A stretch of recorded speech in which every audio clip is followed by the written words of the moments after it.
والوحدانية والأحدية ليه والقدسية ليه. وشكون يشارك بهالشيء هذا؟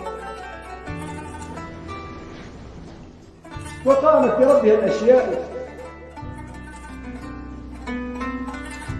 انت قايم به تذكر فيه، انت قايم بربك، مش قايم بمحض الإرادة بتاعك، قايم بربك.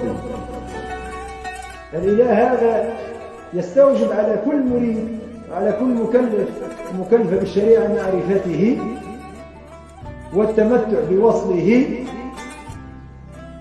والحظ من فيض قربه والجلوس على بساط أنسه. ويجب على كل مكلف بالشريعة معرفة رب العالمين، أي معرفة المعبود نتاعك ومعرفة الرب نتاعك ومعرفة الإله نتاعك، معرفة مولاك واجب. كان الله وحده ولا شيء معه فأوجد الموجودات ليعرف جل الله، ليعرف جل الله، فأوجد الموجودات ليعبد جل الله.